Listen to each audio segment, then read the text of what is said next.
On today's Film and Whiskey, we are getting into the Thanksgiving spirit with the very first of what we hope will be a long series of Hanksgiving episodes. We're checking out the movie Big, and we're trying 2 whiskeys from the Chicken Cock Company.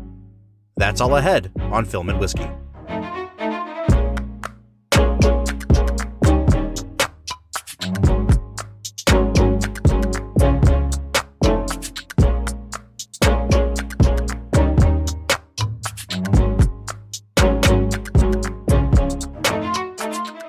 Hey everybody, welcome into the podcast. We are back with another special bonus episode. Hanksgiving episode. Yeah, so first of all, we want to wish everybody listening to this a happy Thanksgiving, especially if you're an American, because that makes a lot more sense. If you're a Canadian and you're listening... Merry Thanksgiving to you, sir. That's right. I was going to say, for our Canadian listeners, this is very belated, because they had Thanksgiving weeks ago. But we are celebrating the American Thanksgiving today, and we thought, what better way to celebrate Thanksgiving than to talk about a film from one of the actors that we are most thankful for here on the Film and Whiskey podcast, and that is our friend Tom Hanks. So we decided that every Thanksgiving we will be watching one of Tom Hanks's movies, and we're calling it Hanksgiving. Hanksgiving. So welcome into Hanksgiving number 1. Hopefully in the future, we're going to offer it up to our listeners a bit, maybe give you guys some options to pick from of what the next Hanksgiving movie should be. But we figured for our first time, we would go with a tried and true classic, a movie that we may not get around to in our regular weekly episodes on the podcast, but one that is a really important movie in Tom Hanks's filmography, and that is the 1988 comedy Big. Yeah, Bob, we kind of discussed a few different movies in this slot, but it just made the most sense that if we're going to start a annual series on, like, probably Hollywood's most beloved actor, that we might as well start early in his career with one of his biggest hits that really launched him into stardom. And that it's got to be Big. Absolutely. He is just charming as all get out in this movie. Yeah, I mean, this is the first time he gets nominated for an Academy Award. And I think it says a lot, Brad, first of all, about the kind of movies and the kind of roles that could still get you an Oscar nomination in the 80s, because I just don't think that anyone could take on this role today and get an Oscar nomination out of it. And that's sad, because it's a great performance.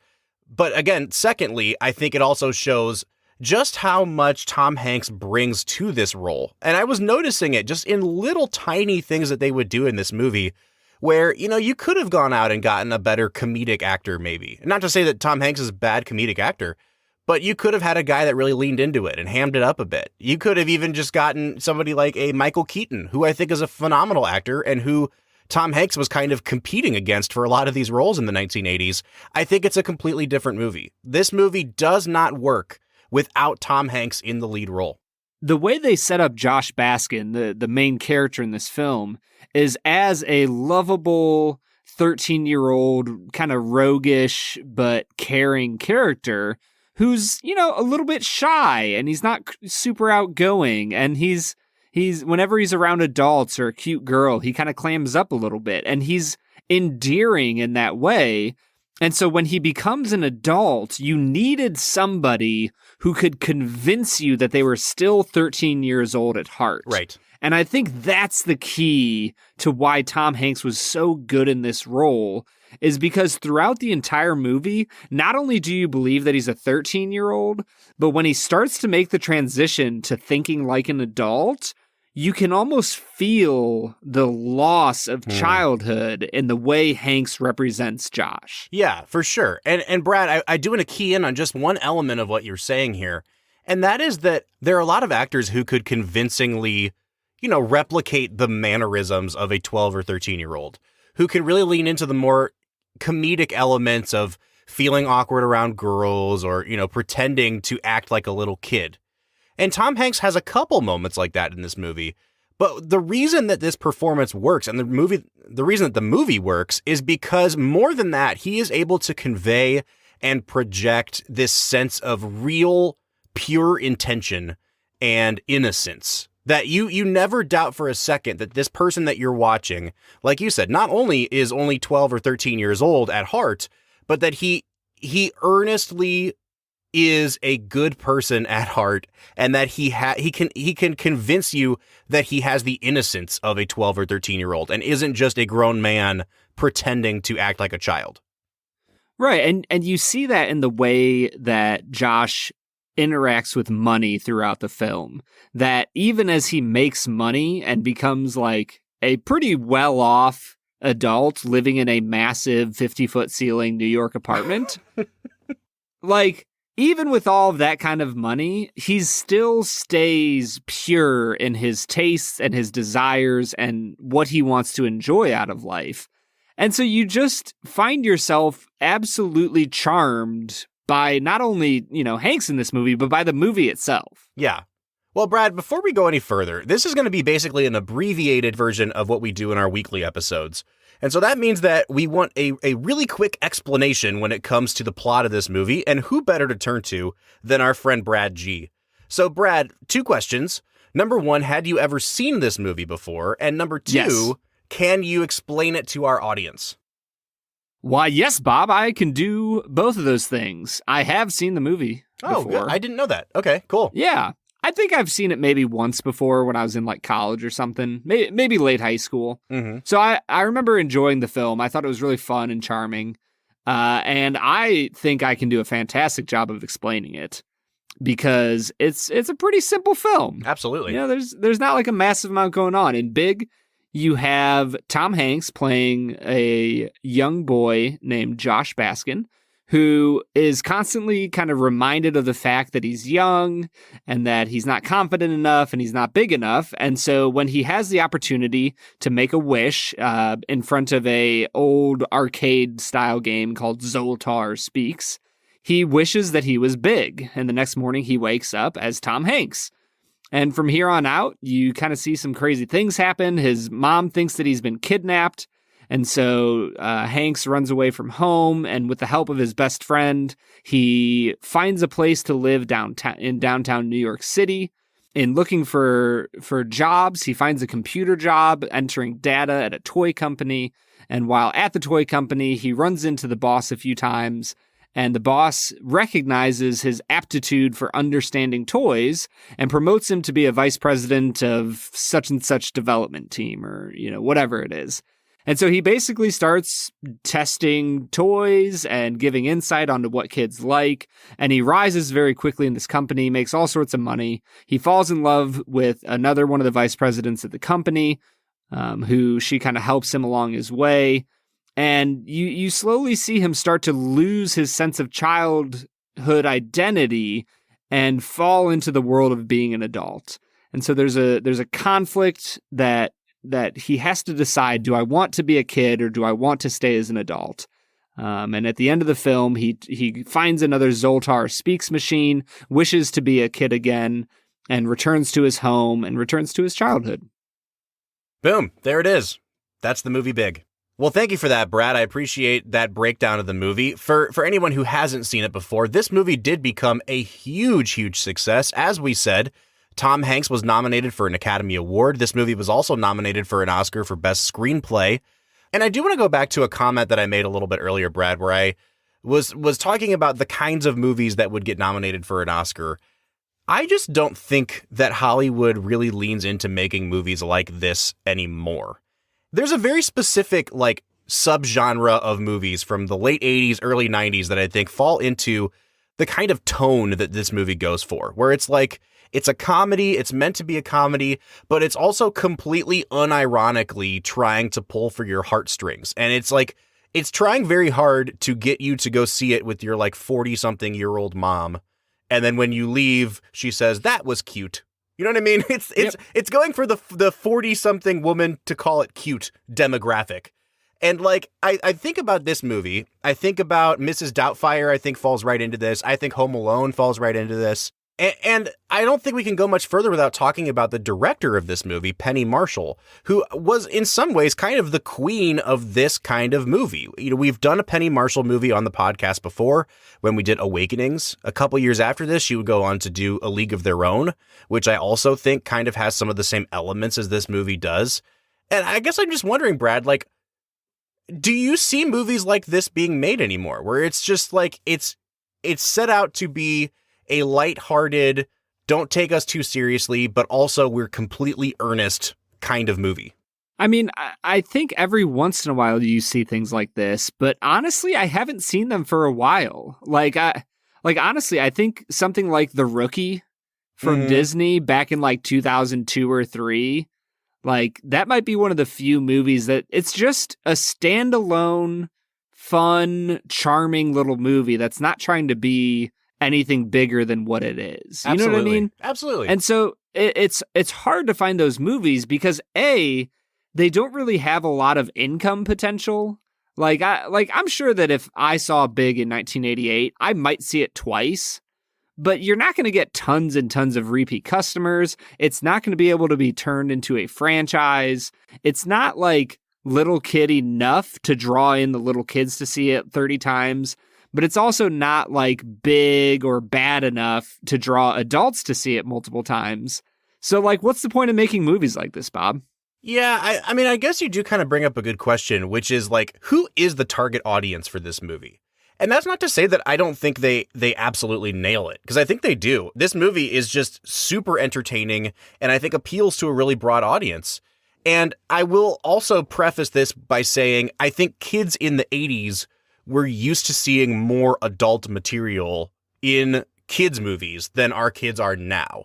I mean, like, this movie came out just a few years after they invented the PG-13 rating, largely because of movies like Indiana Jones and the Temple of Doom. And movies like E.T., where your main child actor is getting just tanked. And is using, like, really foul language. So, yeah. So that's the thing is, like, this movie, I think, really does appeal to 12-year-old boys. And yet, it's also structured and written in a really clever way for the adults in the room. And so I guess I kind of found myself struggling as far as like, how seriously am I supposed to take this movie? How much should I even really care about the plot holes? Or is it just like, hey, this is a movie about some magic that happens. We're never going to explain how it happens. And like, we're never really going to examine the fallout of this story that we're telling. Because like, if you think about it for more than 5 seconds, I'm like, poor Josh's mom, like she's emotionally traumatized for life. Poor Susan, like she has to live with the fact that she, slept with a 13-year-old boy. We're just not concerned with any of that. And I think at the end of the day, you kind of just have to be like, all right, you can choose to look at it as a very flawed movie, or you can choose to look at it as a movie that's just made for young people. And they're not going to ask those questions. And so at the end of the day, it's like, I think I'm just like, I'm done being cynical and skeptical about movies like this. I'm just going to give myself over to it and have a good time. And that's what I did with this movie. I really think that you're having a good attitude about this, Bob. And by good, I mean like the proper attitude. The correct one. The correct one, exactly. Like, I don't think that you should go into a movie like this looking to pick all of the nits that you can find. Because sure, there's some problems in this movie, but in the end, I think the movie is heavily invested and concerned with the question, what would it be like if a 13-year-old suddenly became an adult? Yeah.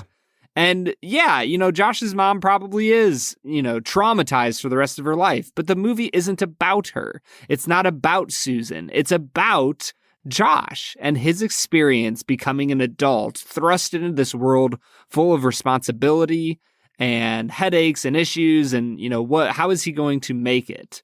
And so if there's any problems that I have with the movie, it's a little more with the fact that he doesn't actually have any problems as an adult. Yeah.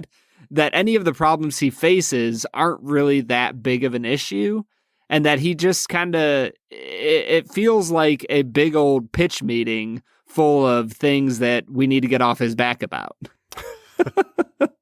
Well, Brad, we can nitpick a little bit when we come back from our break, but I think it's time for us to drink some whiskey. And so I want to transition us into drinking our whiskeys for the day. When we were talking about what whiskeys we should be drinking for this bonus episode, I think the obvious thing to be drinking on Thanksgiving would be something from Wild Turkey. But on our bonus episodes, we like to feature smaller, more craft distillers or whiskeys with smaller distribution, and Wild Turkey is available everywhere. So we were kind of looking through the list of things we've been sent, and we said, you know what? Let's just keep it kind of poultry themed here. And we're going to be drinking whiskeys from Chicken Cock today. Now, Chicken Cock was actually one of the most popular whiskey brands in America for about 100 years until it shuttered in the 1950s, early 1960s. And that brand has been revived, as we're seeing with a lot of brands in the world of Kentucky bourbon now. And at first, they were sourcing their whiskey. And now what I'm seeing is that the Chicken Cock Company is actually starting to do like a proprietary mash bill that they're having made at the Bardstown Bourbon Company site. So I think what we're drinking here, Brad, is still some of the sourced whiskey, but now they're starting to get into making, aging their own whiskey. Chicken Cock is a really well-respected brand. It just doesn't have a huge distribution. In fact, it's not carried in the state of Ohio. So we are very, very grateful to the company for sending us these two samples. And before us today, Brad, we have their straight bourbon whiskey and their straight rye whiskey. Yeah, I'm really excited to get into these, Bob. I've been nosing them a little bit, and I think that their bourbon has a fantastic nose to it. Absolutely, Brad. This has like those layers of rich, dark char and peanut butter that I love on whiskeys. It's reminding me some of the better samples of Elijah Craig that we've had, some of the better samples of Henry McKenna that we've had. Now, this one is clocking in at 90 proof, so I imagine that if it tastes like either one of those, it would be a little more similar to Elijah Craig.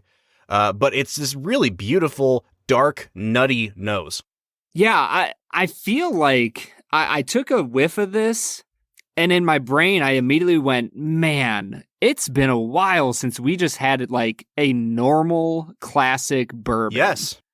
You know what I'm saying? You know what? And Brad, I just took a sip of it, and I will say this, for us who are now used to drinking like incredibly high proof bourbons, this stuff drinks like water. And yet I don't think that's a bad thing at all. It is not super complex. It's very, very sweet. It's just like sugary, almost like a sweet tea kind of flavor to me. But then it has a little bit of that nuttiness to it. And on the back end, you get a lot of barrel char. Brad, I would say, and I'm not exaggerating here, I can't think of a whiskey that we've had in the last, 6 months or so that I would recommend to a beginning whiskey drinker above this Chicken Cock bourbon. Like for 90 proof, it is incredibly drinkable. I would think that it was even lower proof than that because the alcohol is not harsh at all. It's just a really, really pleasant drinking experience. Yeah, this is just such a great bourbon. Like if you looked up in the dictionary for easy sipper, they would put a picture of this Chicken Cock bourbon right next to it. It is so smooth. It's not just inoffensive. It has just such nice, light flavors that just kind of hit your palate, and it almost like wakes your palate up. It's kind of like, oh, there's a little bit of peanut butter. There's a little bit of nuttiness. There's a little bit of vanilla. Here's some caramel. Oh, and here's your barrel char. It's really just smooth all the way across. I wish that I had more information to share with our listeners about this, but because these are samples and I don't have the bottles, I don't have the sell sheets, and their website doesn't contain a ton of information, I don't know the exact mash bill of this, Brad. I don't know how long it was aged for. It's no age stated. We do know that, it's straight bourbon, so it's definitely not aged under 2 years for sure. However, if you can find a bottle of this, especially if you're just looking to get into the world of whiskey, I cannot recommend this highly enough. This is fantastic.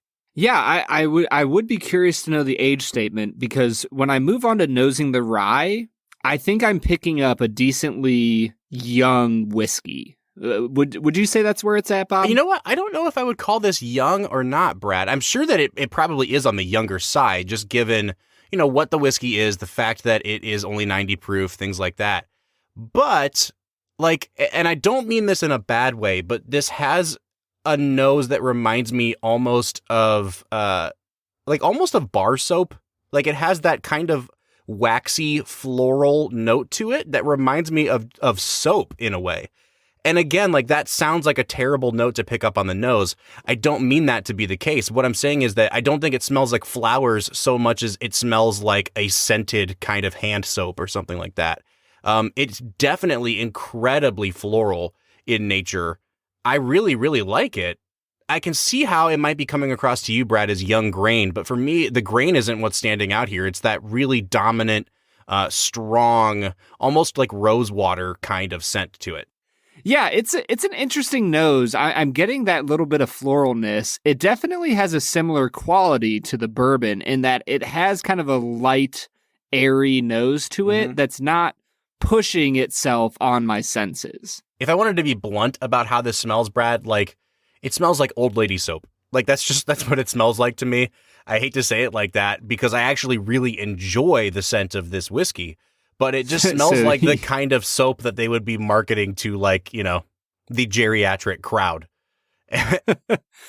we all know that you look like you're 60, Bob, but you can stay away from the old lady soap for a few more years. And Brad, when I take a sip, I think some of the youngness of the grain does come out a little bit. But again, it's so inoffensive. There's so little alcohol burn.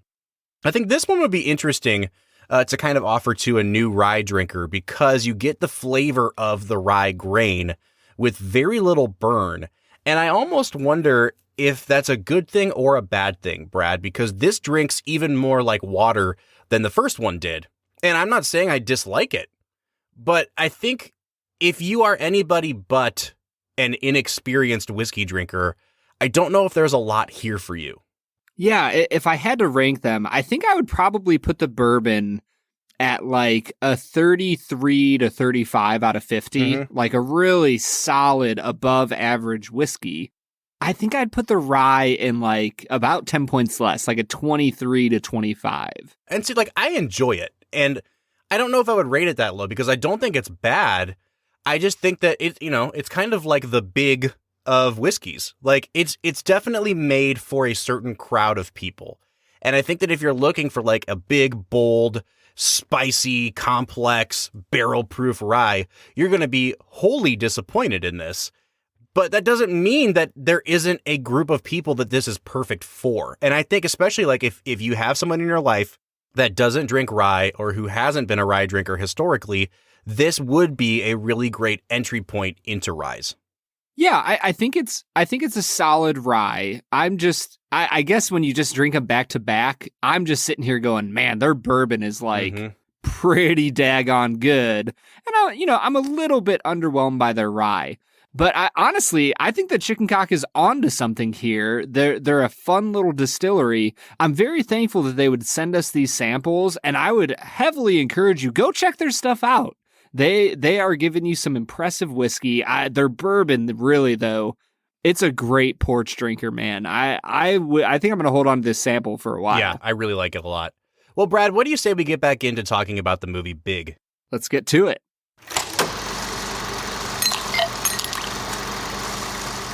All right, so that was Chicken Cock Bourbon and Chicken Cock Rye. We are getting back into talking about the movie Big. Brad, in the spirit of Thanksgiving, I say we close this bad boy out today by talking about things in this movie that we are grateful for. So maybe, a really good performance, a great scene, a great line. Instead of nitpicking, because we know there's problems with this movie, let's just talk about things that we really, really loved. So why don't you start us off, Brad? What's something in this movie that you are thankful for? Bob, one of the things that I am most thankful for in this movie is Jared Rushton as Tom Hanks' best friend, Billy. What a great child actor. Like, he just nails it in this movie. Like, he's not really over the top. He's just like the perfect little, like, 13-year-old. I just really think he is one of the most charming aspects of this film. Well, especially in that scene where they kind of have their confrontation with each other, where, you can tell that Tom Hanks's character, Josh, is becoming too much of an adult, and Billy comes in and confronts him. He holds his own in that scene against Tom Hanks, and it's not he drops an F-bomb at Tom Hanks. Not even just that it's not even just that he convincingly portrays being angry. It's that, like, you can tell Tom Hanks isn't trying to bail him out in that scene. Your attention is very evenly split between the two. Tom Hanks is definitely underplaying a little bit, but like for a child actor, it doesn't seem ridiculous. It doesn't seem forced. It seems entirely natural. Like, he does a great job in this movie. He really, really does. But I'm curious, Bob, what is it that you're thankful for in this film? Brad, I mean, I don't think I can go much further in this episode without talking about Elizabeth Perkins, because I think she is just perfect in this movie. You have to have a strong lead to balance out Tom Hanks. You have to have someone who has really good comic timing, which she does. I think her motivations sometimes can seem a little muddied to the viewer, but as an actress, I think she does everything that she can with the script that she was given. And especially the very last scene of the movie where you see Tom Hanks walking away from her and then kind of becoming a child again. It is like kind of emotional because of the way she plays that scene. She is, I mean, I think she's pitch perfect in this movie, Brad. And I can't imagine when this movie came out, how many 12-year-old boys got crushes on her because they saw Tom Hanks, a 12-year-old boy, fall in love with her. There must be a whole mini generation of people who saw Elizabeth Perkins in Big and had a huge, movie star crush on her for a while. I just think she's fantastic in this movie. Well, I think the one place where the writing really shined in this movie is that there's almost an inverse relationship between adulthood and childhood with the two main characters, played by Tom Hanks and Elizabeth Perkins. That as the movie progresses, Hanks slowly goes from being more childlike to becoming more adult-like, and Perkins goes from being this jaded, cynical adult to somebody who believes in the little fun things of life and is able to engage her inner child, if you will. Mm-hmm. And I really think that you watch her become more open and earnest and honest, and it's just attractive. Like, she plays the role so well. And I was just really impressed, not only with her performance, but with the writing for her character. I'm going to be honest, Brad. I think top to bottom, this cast is really great. I mean, I think Robert Loggia as the toy company boss, that great scene on the piano, like, he nails it. I think that John Hurd nails it. In every movie, he is underappreciated for being the over-the-top, smarmy bad guy. And he just plays it so well. Yes. I still don't get it. What? What don't you get, Judge? Well, there's a million robots that turn into something. And this is a building that turned into a robot. What's fun about playing with a building? That's not any fun. This is a skyscraper. Well, couldn't it be like a robot that turns into something like a bug or something? A bug? Yeah. Like a big prehistoric insect with maybe like giant claws that could pick up a car and crush it like that. A prehistoric transformer? Interesting. Gentlemen, So the robot turns into a bug. Gentlemen, You should listen, listen if to you him. would just... He's got a very good idea here. We had him a few months ago in Awakenings, kind of playing this same character, Brad. And we don't pause to appreciate how well he cut out that corner of the market in the late 80s and early 90s, because he's just so good at playing it.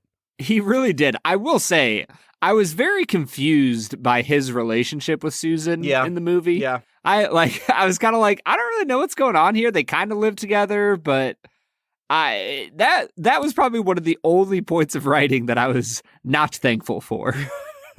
Well, and again, we could get into the nitpicks that we have with the story. I already said, you kind of have to forgive a lot of plot holes if you want to get through this movie, which I can do. I think you take this movie at face value. It's an enjoyable movie. I think for the most part, it still really holds up well in 2020, minus that one incredibly problematic scene. But Brad, again, at the end of the day, I think this movie holds up a hell of a lot better than The Breakfast Club does in terms of problematic scenes that we can't really talk much about anymore. So, as we kind of wind down today, Brad, why don't we go ahead and give our final scores for this movie? I'd like to hear what you think of overall of the movie Big. I will say every single 80s movie we have watched for this podcast has left me bitter and frustrated and disappointed in the 80s as a decade. I just don't think they knew what they were doing as a human race. As a people. We did not know what we were doing in the 80s, but a movie like Big, it almost refreshes my hope for humanity, Mm-hmm. And so I think I'm going to give it a 9 out of 10, Bob. Wow. I think it's charming. I think it's funny. For what it aims to be, it's kind of like when we talk about balance on a whiskey.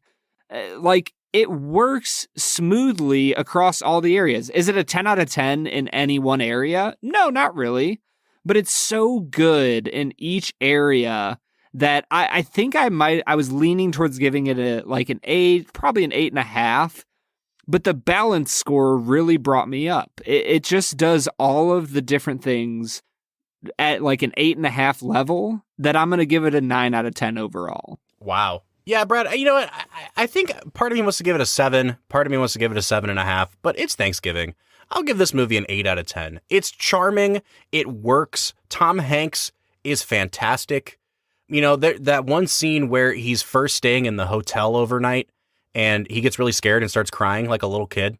And I noticed that they just left the camera on him. It was just one unbroken shot for probably 35, 45 seconds. And when you have a lead actor that you can trust enough to just leave the camera on and can bring the emotion like that in an unbroken shot, you know you've got something special on your hands. And I think this is when America realized that they had something special on their hands with Tom Hanks, because he really just takes off from here.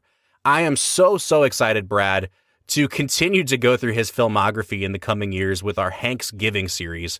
But we're going to wrap this one up here by giving Big an 8.5 out of 10 overall. And we'd like to know what you think. So please get on social media. You can let us know what you think of this movie by finding us on Facebook, Twitter, or Instagram at Film Whiskey.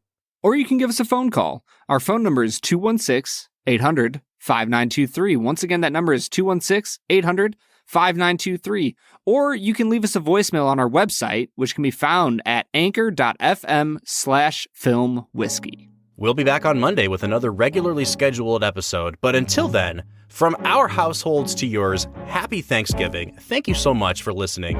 And for the Film and Whiskey Podcast, I'm Bob Book. I'm Brad G. And we'll see you next time.